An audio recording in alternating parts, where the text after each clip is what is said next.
دیکھیے میں آپ کو جو میں بات کرنے والا ہوں اس کے بارے میں کچھ بنیادی باتیں بتا دیتا ہوں۔ وہ بات یہ ہے کہ میں تھوڑی سی تاریخ بیان کروں گا اللہ کے رسول علیہ الصلوۃ والسلام کی زندگی سے، کیونکہ جو مجھے آگے بات کہنی ہے اس کے لیے وہ تھوڑا سا بیان کرنا ضروری ہے۔ اس میں سے بہت ساری چیزوں سے آپ لوگ اکثر واقف ہوں گے۔ اس کے بعد میں کیا کروں گا، جو ارلی مسلم ڈیولپمنٹ تھا، جو کہ مسلمانوں کا، مسلمان سائنسدانوں کا جو کنٹریبیوشن تھا ورلڈ میں اس کے بارے میں بتاؤں گا، اور اپنے اس پاسٹ کو ہم آج اپنے اس پریزنٹ پر انالیسس کریں گے اور یہ دیکھیں گے کہ ہمارا فیوچر کیسا ہونا چاہیے۔ تو یہ میں نے آپ کو بنیادی باتیں بتا دی ہیں جس کے تعلق سے ہم بات کریں گے۔ تو اب میں اپنے خطاب کو شروع کرتا ہوں۔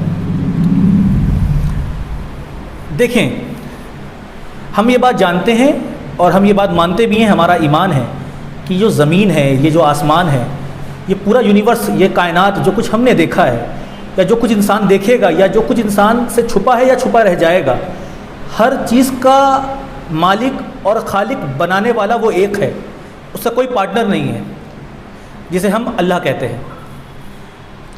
وہ رب اپنے بندوں کی ہدایت کے لیے جب اس کے بندے، جب یہ انسان اس دنیا میں عقیدے کے اعتبار سے کرپشن اختیار کر لیتے ہیں، یعنی گمراہی کا عقیدہ اختیار کر لیتے ہیں، رائٹلی گائیڈڈ پاتھ یعنی کہ ہدایت یافتہ راستے سے بھٹک جاتے ہیں، اس سے ڈسٹریکٹ ہو جاتے ہیں، یہاں تک کہ ان کے اندر ان کے اعمال اور ان کے اخلاق کی خرابی آ جاتی ہے، تب وہ ان کی ہدایت کے لیے، ان کو ایجوکیٹ کرنے کے لیے، ان کی تربیت کے لیے اپنے پیغمبروں کو بھیجتا ہے، اپنے رسولوں کو بھیجتا ہے۔ اور یہ سلسلہ اس نے اپنے آخری پیغمبر حضرت محمد صلی اللہ علیہ وآلہ وسلم پر ختم فرما دیا۔ اب ان کے بعد کوئی نبی نہیں آنا۔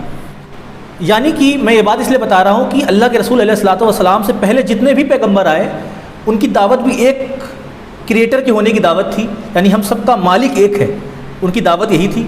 وہ اچھے عقیدے اور اچھے اعمال اور اچھے اخلاق کی ہی دعوت دے رہے تھے۔ تو یہ کہنا کہ اسلام کی عمر 1400 سال یا 1500 سال پرانی ہے، یہ بالکل غلط بات ہے۔ ہاں، اس کام کو انجام دینے کے لیے جو پروفٹ محمد کا انتخاب کیا گیا، رسول پاک صلی اللہ علیہ وآلہ وسلم کا انتخاب کیا، ان کی تاریخ جو ہے وہ 1400 سال پرانی ہے، اور وہ شروعات مکے کی سرزمین سے ہوتی ہے 570 عیسوی سے۔ ابن اسحاق کے اکارڈنگ اگر دیکھا جائے تو ربیع الاول شریف کی 12 تاریخ تھی۔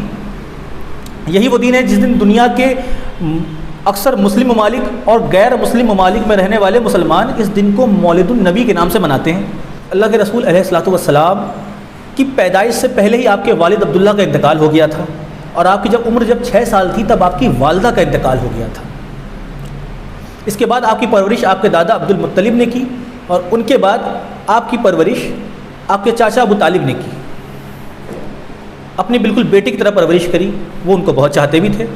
بچپن سے ہی اللہ کے رسول علیہ الصلوۃ والسلام کے کردار سے، ان کی پرسنالٹی سے، ان کی شخصیت سے اعلیٰ اخلاق، سچائی اور ایمانداری کی جھلک دیکھنے کو مل جاتی ہے۔ اس کی ایک مثال میں آپ سب کے سامنے اس طرح سے پیش کروں گا کہ مکے کے سرداروں نے ایک جرگہ بلایا۔ اس جرگے میں اس بات پر اتفاق کیا گیا کہ مکے کی سرزمین پر کسی بھی شخص کے ساتھ ناانصافی نہیں ہونی چاہیے، اور اس کے ساتھ جب انصاف کیا جائے گا، جب جسٹس کو اسٹیبلش کیا جائے گا، تب اس بات اس کے اسٹیٹس کو نہیں دیکھا جائے گا۔ یعنی کیا ہوگا، اس کو آج کے طور پہ سمجھاتا ہوں میں آپ کو، وہ یہ کہ وہ ہمارے قبیلے کا ہے کہ نہیں دیکھا جائے گا، اس کا قبیلہ کتنا طاقتور ہے، اس کا قبیلہ کتنا کمزور ہے، یہ نہیں دیکھا جائے گا، وہ مکے کا رہنے والا ہے یا مکے کے باہر سے آیا، یہ نہیں دیکھا جائے گا۔ بات بنیادی یہ ہوگی کہ کسی کے ساتھ بھی کوئی واقعہ ہوا اس کے ساتھ انصاف کیا جائے گا۔ یہ ایک واقعہ ہوا تاریخ میں، اس کو حلف الفضول کا واقعہ کہا جاتا ہے۔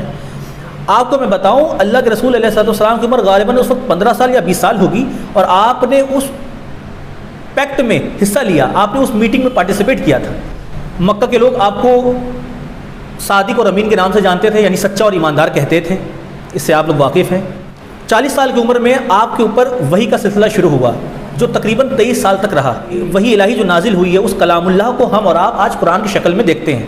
جو سورہ مکہ میں نازل ہوئی انہیں ہم مکی سورہ کہتے ہیں، جو سورہ مدینہ میں نازل ہوئی انہیں ہم مدنی سورہ کہتے ہیں۔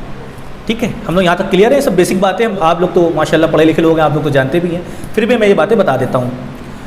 اس کے بعد ہم دیکھتے ہیں کہ جب اللہ کے رسول علیہ الصلوۃ والسلام نے اپنا میسج پریچ کرنا شروع کیا، جو دراصل خدائے واحد کا میسج تھا، جو ون اینڈ اونلی گاڈ کا میسج تھا، انسانوں کو بتانا شروع کیا، تو کیا ہوا، ان کی قوم نے ان سے ان کا انکار نہیں کیا، ان کی قوم کے لوگوں نے ان پر ظلم و ستم کرنا شروع کیا، وہاں پرسیکیوشن اسٹارٹ ہو گیا. ٹھیک ہے، کیا ہوا؟ آپ کے اوپر پتھر برسائے گئے. وہ لوگ جو ایمان لے آئے تھے ان میں سے کئی لوگوں کا تو مرڈر کر دیا گیا تھا. ان میں سے ایک ایگزامپل ہے جو حضرت عمار کی فیملی کا ہے. ان کی والدہ کو اتنا ٹارچر کیا گیا، صرف اس لیے ٹارچر کر رہے تھے مکہ کے سردار کہ تم اسلام چھوڑ دو. ان کی والدہ نے، وہ اکیلی ایک خاتون نے اسلام نہیں چھوڑا، اس لیے ان کو اتنا ٹارچر کیا کہ برداشت کرتے کرتے ان کی موت ہو گئی.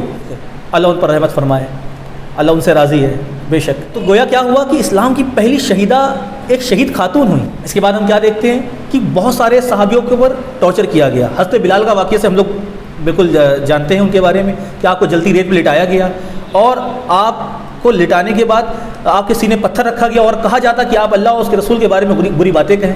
ٹھیک ہے، اس طرح کا ٹارچر کا سامنا کرنا پڑا. بات تو تب حد تک گزر گئی جب آپ کے چچا ابو طالب کا انتقال ہو گیا تو جو مکہ کے سردار تھے ان لوگوں نے یہ ارادہ کیا کہ اب وہ معاذ اللہ پروفٹ محمد کا قتل کر دیں گے، صلی اللہ علیہ وسلم کا قتل کر دیں گے معاذ اللہ. تب آپ نے مائگریشن کیا، ہجرت کری مدینے کی طرف.